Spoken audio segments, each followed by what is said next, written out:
Okay, well, I do apologize for this, but you know that I have laryngitis, so I'm going to give it my best, and hopefully you'll get everything. If you have any questions, please make sure that you email me.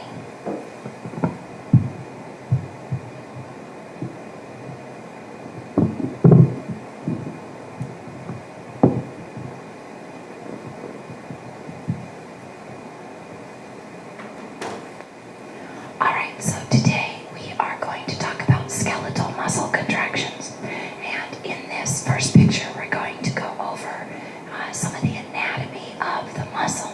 So you can see that we have a complete muscle here, but then we have a single muscle cell or a single muscle fiber that's protruding right here. So a single muscle fiber or single muscle cell is called a myofiber.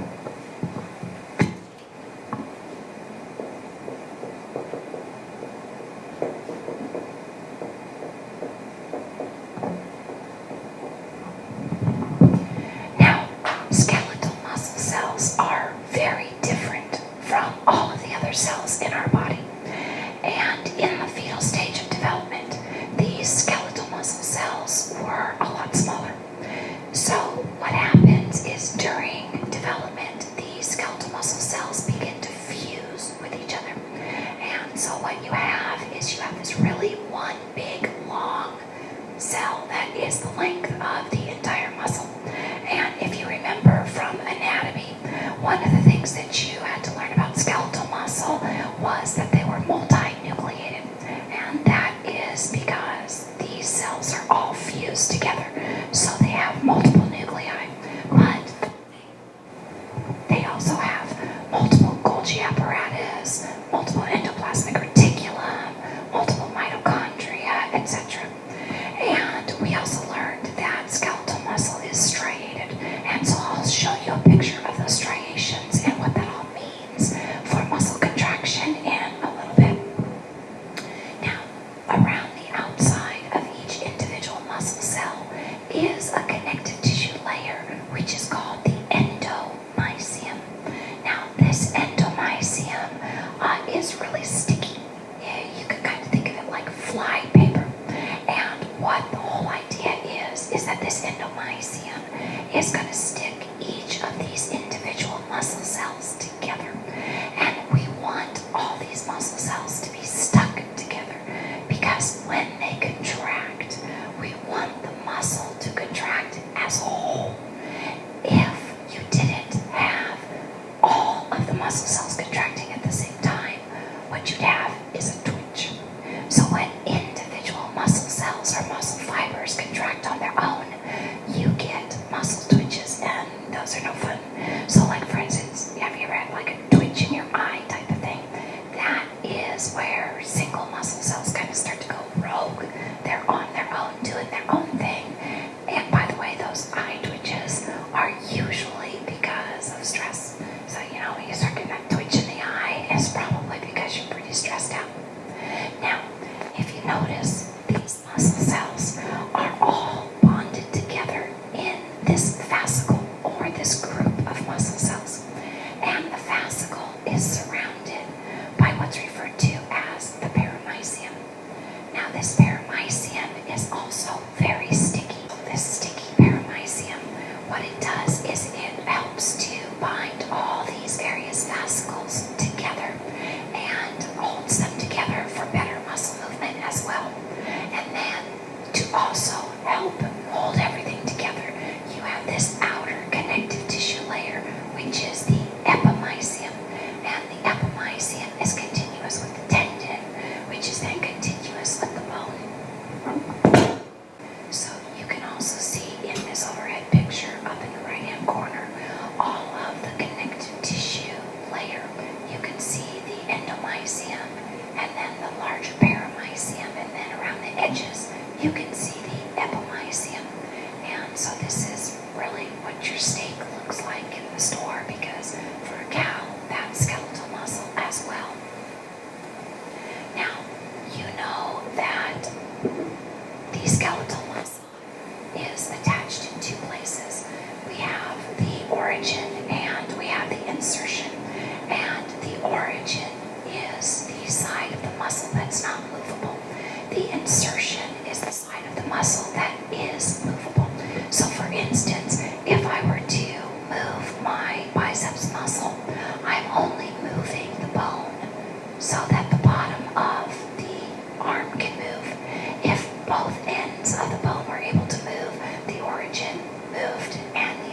direction, then when you contracted, you'd probably like be hitting yourself in the head. So we only have one direction of movement for our muscles to be able to move those bones. Now, what you can also see is that in this next picture, we're going to look at a single muscle cell or a single muscle fiber. And so this picture as a whole is just one single muscle cell. But you can see that this muscle cell is surrounded by a membrane. And in this case, they're calling the membrane the sarcolemma.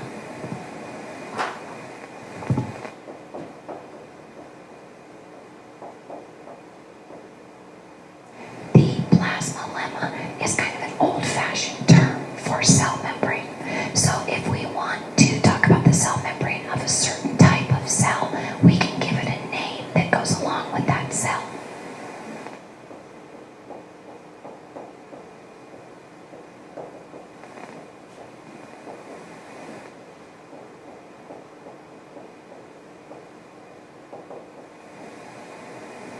So something like sarcolemma would be the cell membrane for muscles.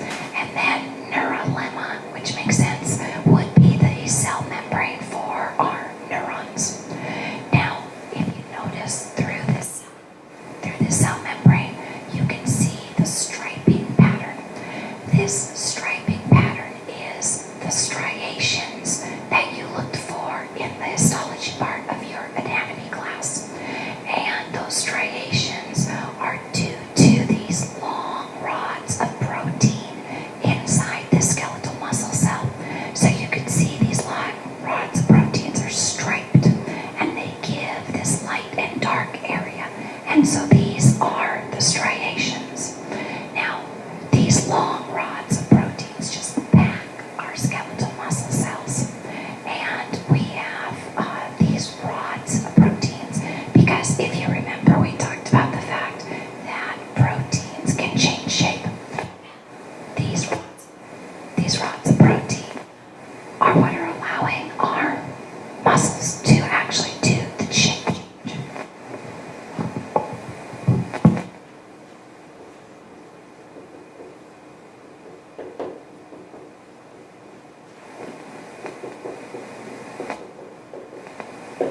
Now, the myofibrils are what we would call these rods of proteins. And if you notice, we've used myo and sarco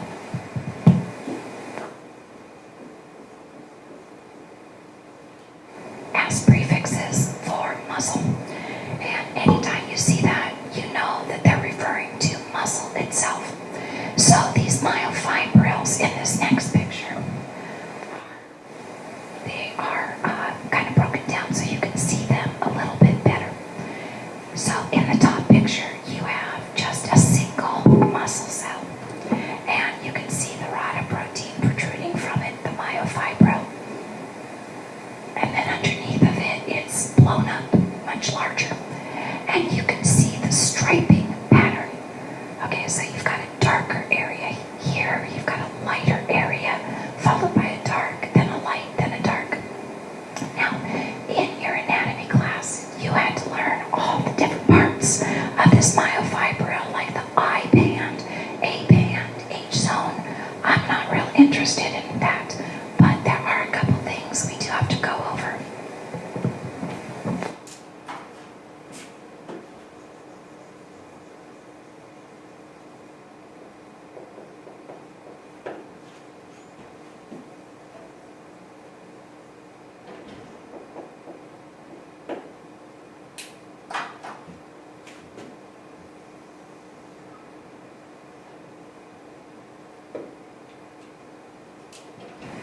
So we have this repeating pattern, or what's also referred to as a sarcomere.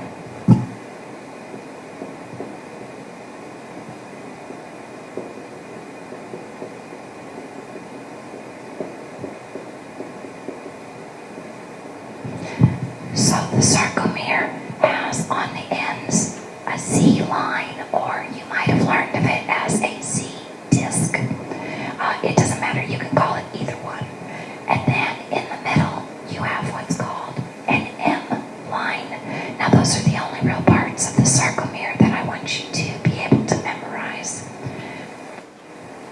except that also proteins that are part of this myofibril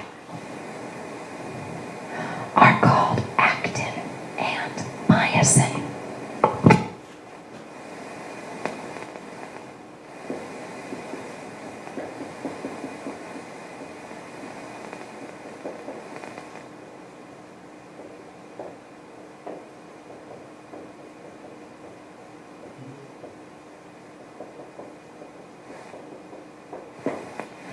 What we would call the thin filament is myosin, and the thick, I got that backwards. The thick filament is what we would call myosin.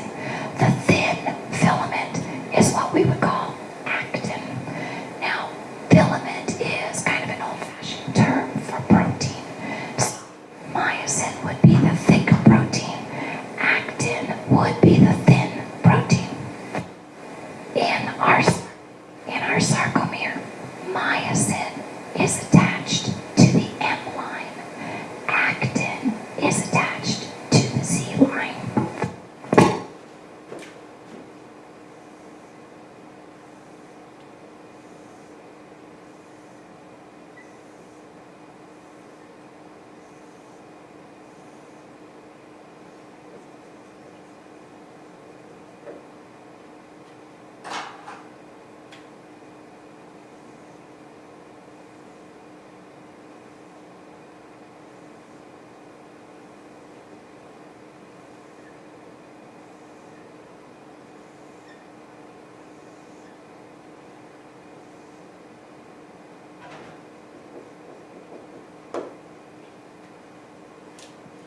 So again, we have myosin attached to the M line and actin attached to the Z line.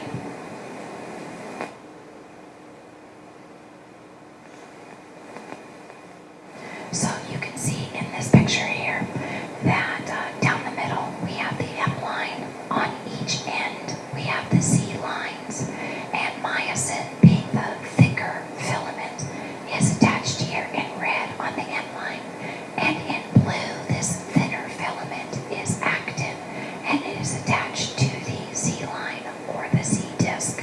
Now these patterns repeat. So if you look at this picture here, you have on this fiber, you have the Z line and the Z line, and in dark here you have the M line, and attached to the M line is, in red, is the myosin. Attached to the Z line in blue is the actin, and this is going to repeat over and over again down your myofibril with your Z line, Z line, Z line, all in this light area, and then your M line all in the dark area. And so your sarcomere is a repeating pattern. Now, myosin, it is made of a protein that has this long tail. It has this long tail, and then it has two heads, kind of like two golf clubs that are twisted around each other, and then you have these two large heads. Well, then you take all these heads and you wrap them all together with the tails, and you have this thick myosin filament.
So you have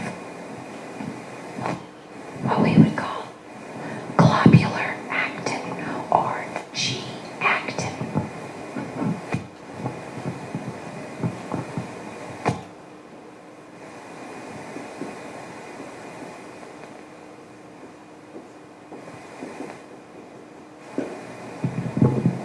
And on this G-actin is a binding site for myosin, in particular the myosin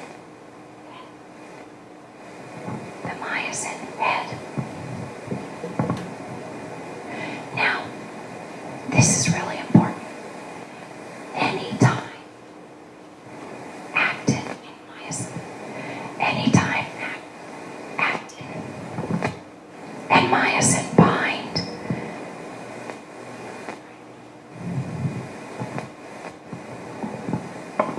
anytime actin and myosin bind, muscle will contract. Okay, so that's really important. Anytime actin and myosin bind, muscle will contract.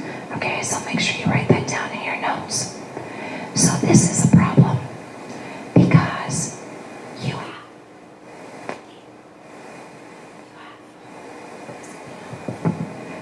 have the actin right next to the myosin at all times. Now, in this picture here, it looks like actin and myosin are just above and below each other. But in actuality, like muscle, it's 3D. So you have myosin in the middle, and then you have actin on top, in front, below, behind this myosin. And so you have myosin heads able to bond in any direction. And all those myosin heads are right next to the G-actin, so that the potential is for the myosin and actin to bond all the time.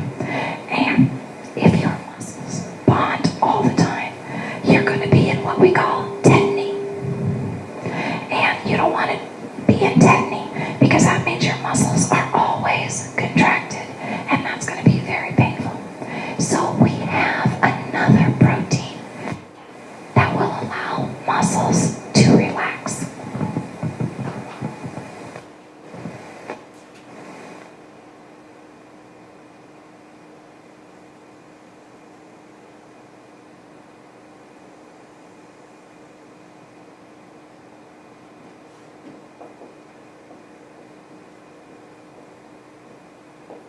This protein sits in between actin and myosin, and anytime this protein, which is called tropomyosin, is sitting between actin and myosin, then actin and myosin cannot bind, and your muscle has the ability to relax.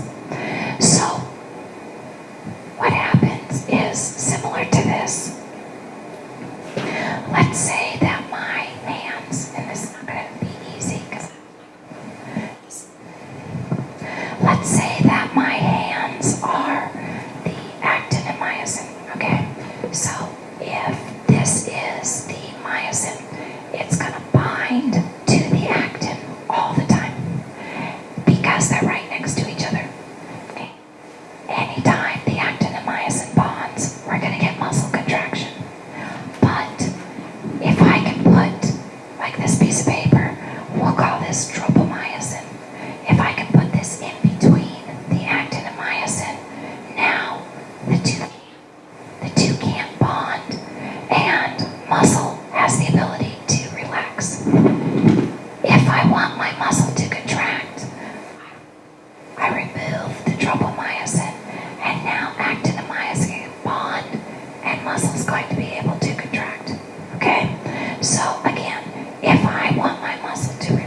to come into play here.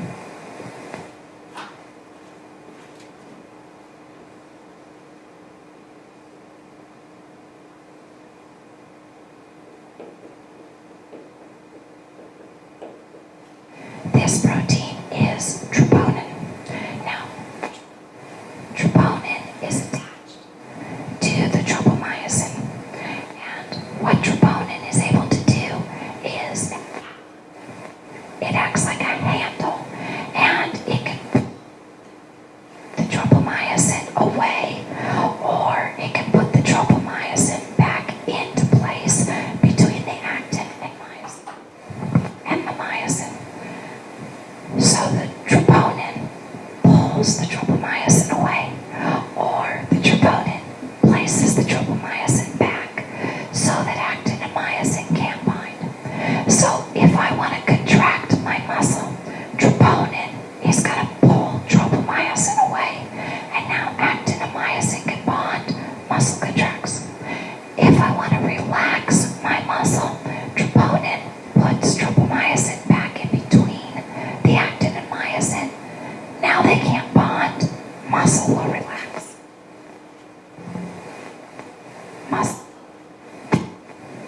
Muscle will relax.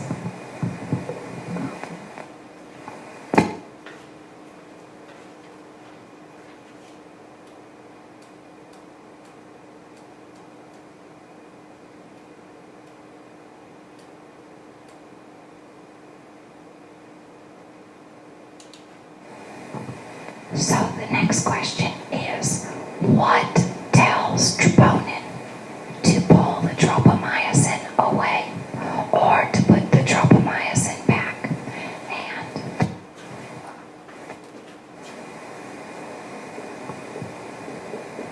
that's all about calcium. So calcium is going to cause contraction.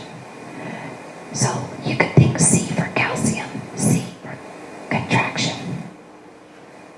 If calcium is present on the troponin, that tells troponin, pull the tropomyosin away, actin and myosin bond, muscle contracts.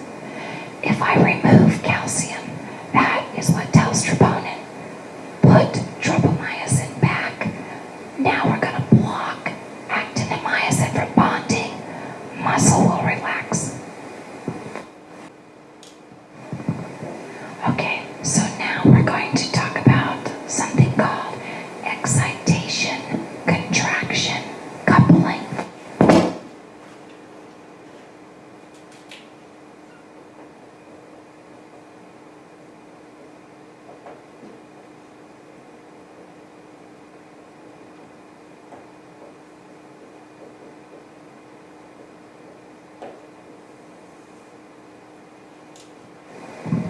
So, in the picture that you see here, this is the motor neuron. So, if you remember when we first went over central and peripheral nervous system, the skeletal muscle is part of the motor division. And so, the neurons that stimulate or innervate the skeletal muscle are called motor neurons. Now, these motor neurons are voluntary, and in the terminal bouton we have a neurotransmitter, and this neurotransmitter is always acetylcholine.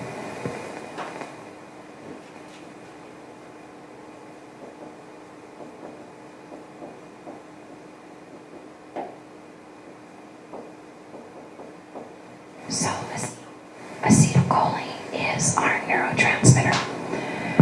So since skeletal muscle is a voluntary process, moving skeletal muscle is a voluntary process, it's all going to start in my brain. So let's say that I want to contract.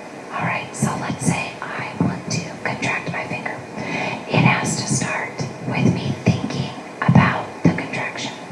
So we're going to have action potentials coming down this motor neuron. And you know that eventually the action potentials will cause release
So again, if I'm going to move my finger, I have to think about it. I have to think about it first, and then action potentials are going to come down the motor neuron, and we're going to release acetylcholine, which binds to the cholinergic receptors. Now, where the terminal bouton and the sarcolemma meet, this area is called the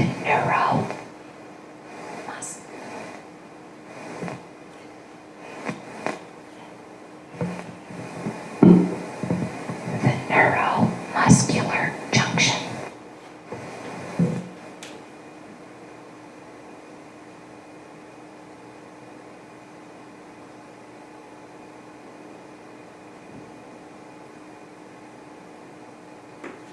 So this is the neuromuscular junction. It's where the motor neuron and the muscle communicate with each other. The space in between those two, because it's not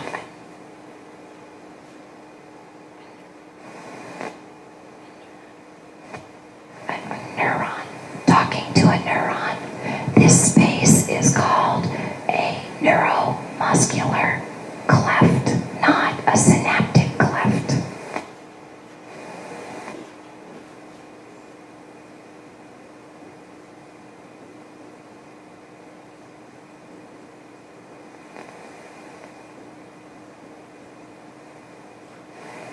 Sometimes you'll hear people refer to the neuromuscular junction as the motor end plate.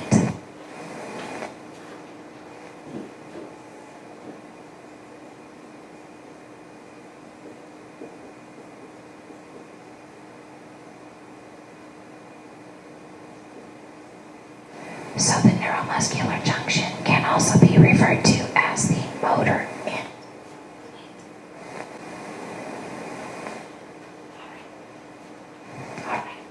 All right.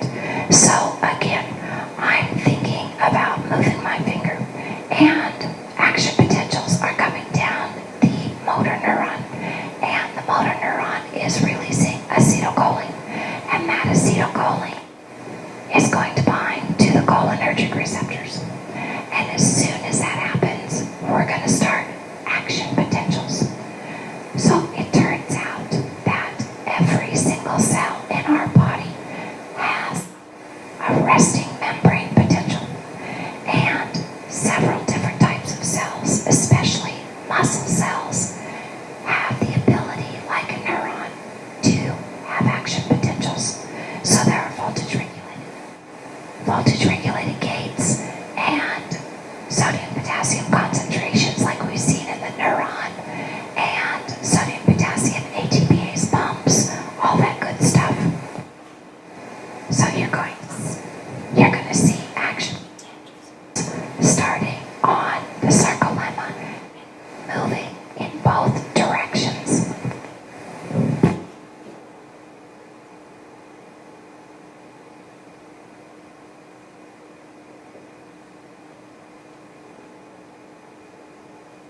And we know that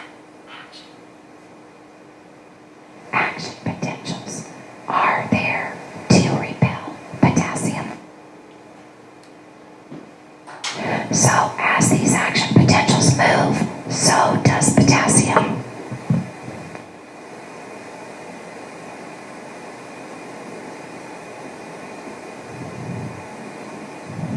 And the potassium is moving in both directions. Now, underneath the sarcolemma, you have this interesting organelle, and this is the endoplasmic reticulum, or also called the sarcoplasmic reticulum.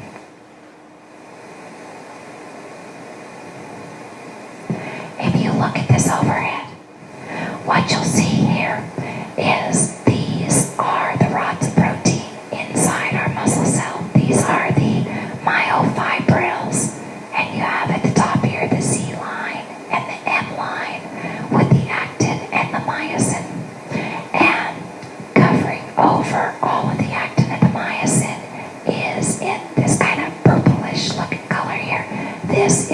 endoplasmic reticulum. And if you remember, we talked about this before. The endoplasmic reticulum has two jobs. One is to help with protein synthesis. The other is to store calcium. Okay, so what you're looking at in this overhead, again, is the sarcoplasmic reticulum covering over top of these myofibrils. And in purple is the sarcoplasmic reticulum. And the reason that it wraps around these myofibrils is because due to all these proteins inside the cell, there's not a lot of room. And so we have to circle around the myofibrils. So in this picture, this represents the sarcoplasmic reticulum, and underneath of this would be what you see here with all of the actin and the myosin. And so if you could transpose this to be underneath, then it would be a more accurate picture. Now also remember there's two functions of the rough endoplasmic reticulum, or in skeletal muscle, what we're going to be calling the sarcoplasmic reticulum. And these two functions, one is protein synthesis, but the second, which we're concerned about here, is storage of calcium. So inside this sarcoplasmic reticulum, you have a lot of calcium. And then on the sarcoplasmic reticulum, you have calcium voltage regulated gates. Okay, so back to the top. If I want to move my finger, I'm going to think about what I have to do. And my brain is then going to stimulate the motor neuron. And that motor neuron is going to have action potentials that are then going to release acetylcholine. And acetylcholine is going to bind to the cholinergic receptors. Once it does, this starts action potentials. And those action potentials are going to move in both directions across the cell membrane. And important, the action potentials are repelling potassium. Now, also found in the sarcoplasmic reticulum are these long tubes. And these tubes are called the transverse tubules, or sometimes just the T-tubules.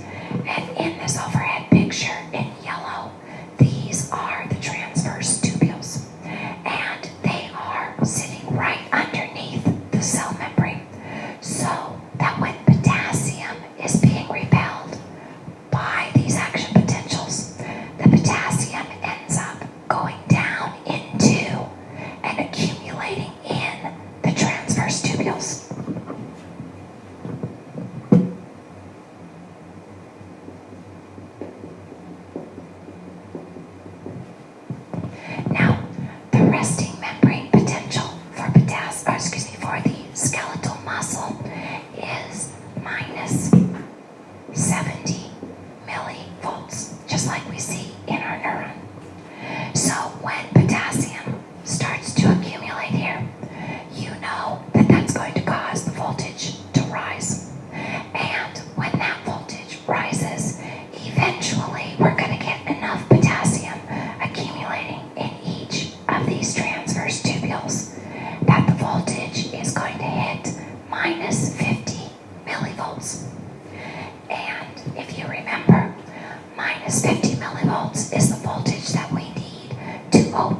when it hits minus 50 millivolts, then what we're going to see is calcium voltage regulated gates opening, and calcium is going to diffuse out of the sarcoplasmic reticulum, and it's going to bind to troponin. And when it does, troponin changes shape and pulls away tropomyosin so that actin and myosin can bond. And anytime actin and myosin bonds, you get muscle contraction.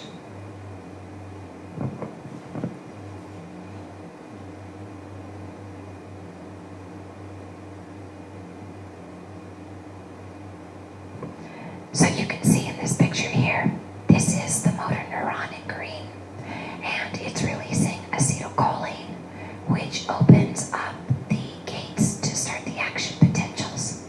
And then those action potentials go across the membrane and open up calcium gates on the sarcoplasmic reticulum.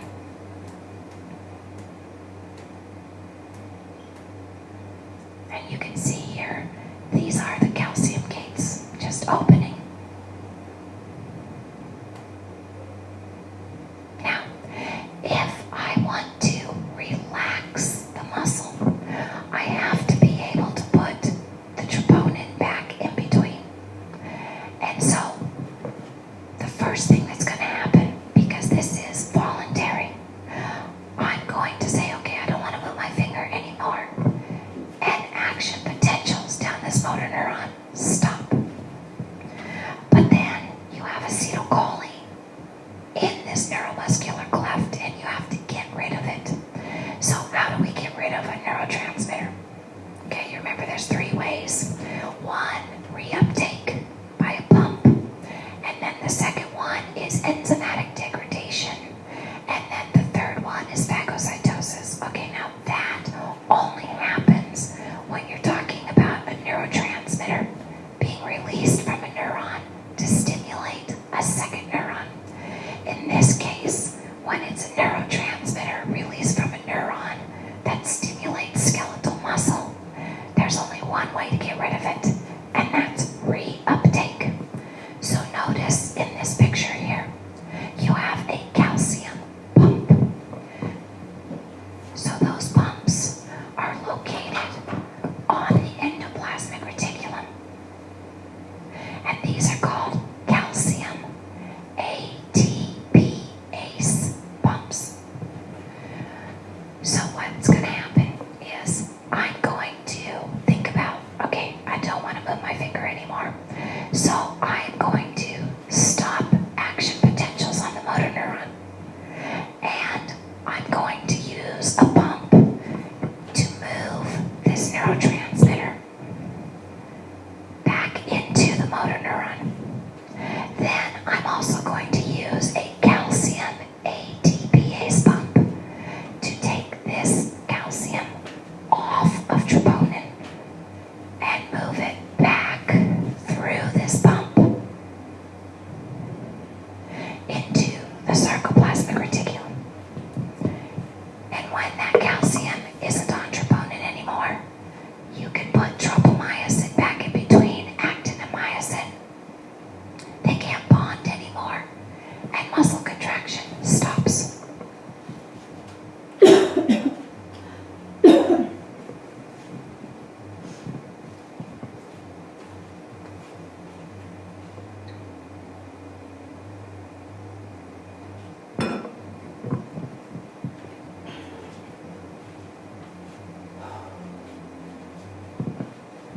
Okay, so one more time. When I want to relax the muscle, first thing, I stop thinking about contracting. So I have no more action potentials coming down the motor neuron. And I use a pump to reuptake acetylcholine back into the terminal bouton. At the same time, I'm turning on a second pump. This is a calcium ATPase pump. This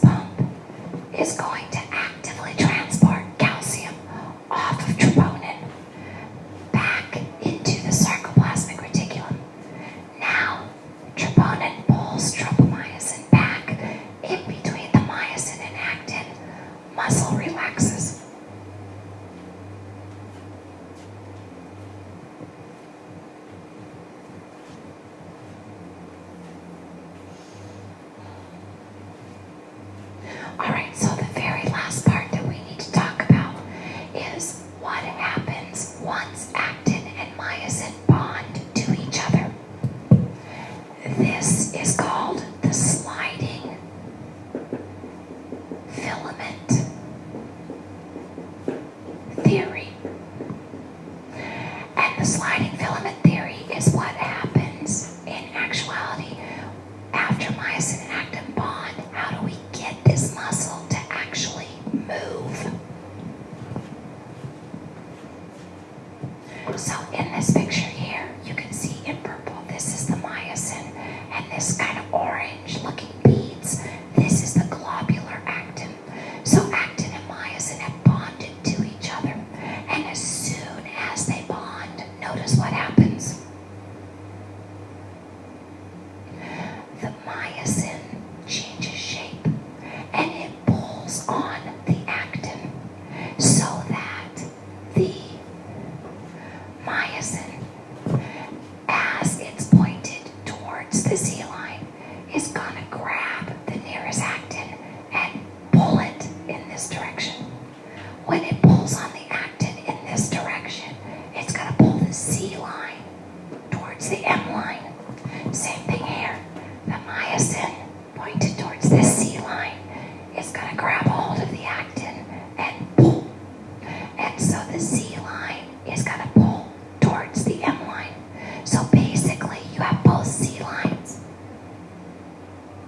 moving towards the M line, so that all along a muscle you have Z line after Z line after Z line, and they're being pulled towards each other. And what it's doing is it's shortening the muscle so that the muscle, mine doesn't do much, but it's supposed to bulge towards the middle, and that pulls on that one bone that moves, because the origin and insertion, you've got the part that doesn't move and the part that does, and so it pulls, and so the Z lines are coming towards Z lines and shortening.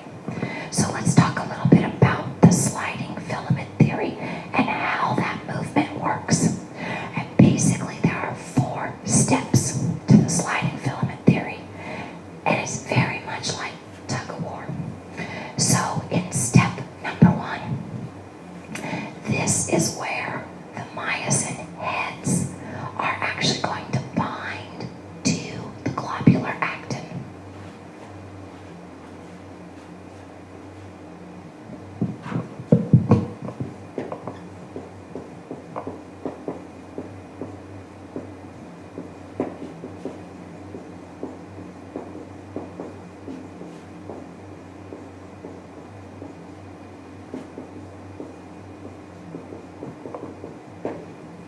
So when the myosin heads bind to the globular actin, we call this a cross bridge, okay? So we have calcium activating the troponin. The troponin moves the tropomyosin away, and now actin and myosin bond, and this is our cross bridge. Now there's a couple other very important things to know in this first step.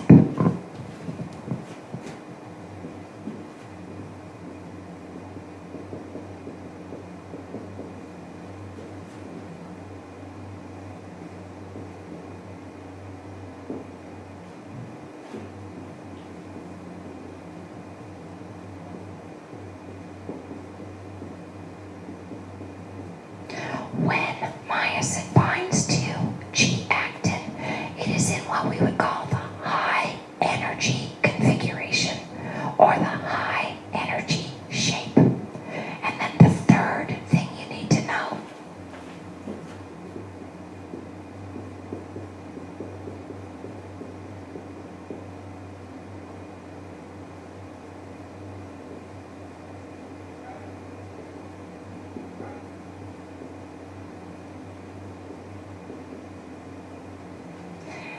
ADP and the phosphate are both bonded to the myosin head.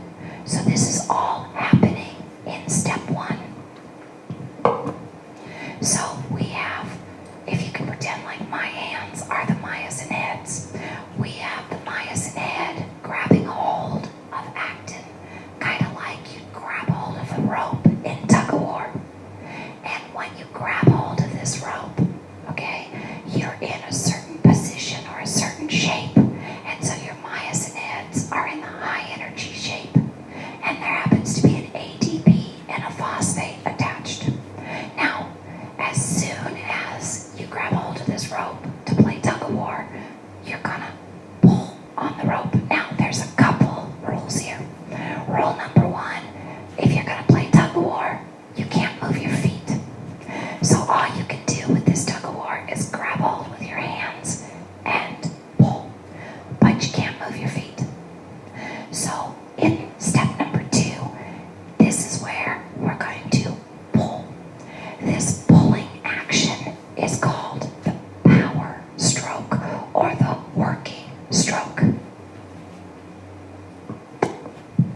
I'm going to erase this first step so I can write the second.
the ATP and phosphate fall off the myosin head. But in step 3, we're going to bring an ATP in, and it's going to bond to the myosin head, cause it to change shape to the low energy shape, and let go or release from the actin. Finally, so we've grabbed and pulled, and now we let go, and we need to grab again. So, always attached to the myosin head is an enzyme called ATPase.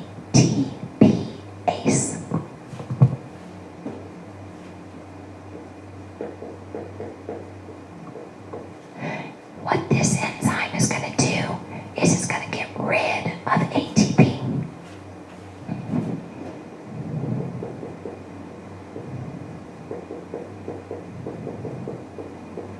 It's going to take the ATP that was on the myosin head and break it apart into ADP and a phosphate.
So in this final step, we're going to break apart ATP. The ATPase is going to hydrolyze or break apart ATP into ADP and a phosphate. And by breaking apart the ATP, this allows the myosin head to go back to its high energy shape. And in the high energy shape, it can form a cross bridge. And we start the whole cycle over again, where the myosin head will grab and pull, let go, grab and pull, let go, so that we can slowly move the muscle in whatever direction we need to move the bone. Now, one other thing that you need to know is that the amount of myosin and actin that bind will tell us how strong our force of contraction is. So if I'm thinking about something, so let's say I have this stapler and I take a look at that stapler and my brain is calculating how much energy do I need to pick up this stapler. And so the brain figures out what I need and releases a certain amount of acetylcholine. This allows a certain amount of calcium, which eventually allows a certain amount of actin and myosin to bond, so that I can pick this up with the right amount of energy.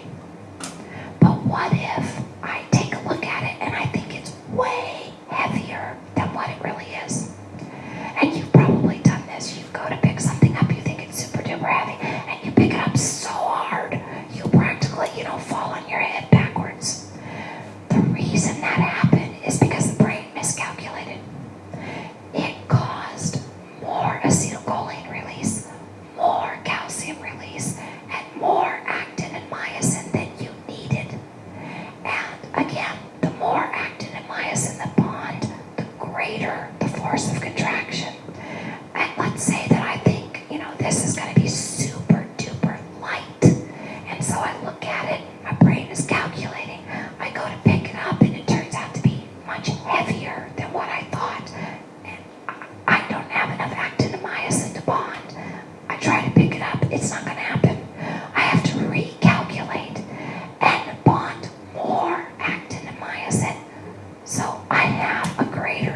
So if I'm, running really, really far and I'm using up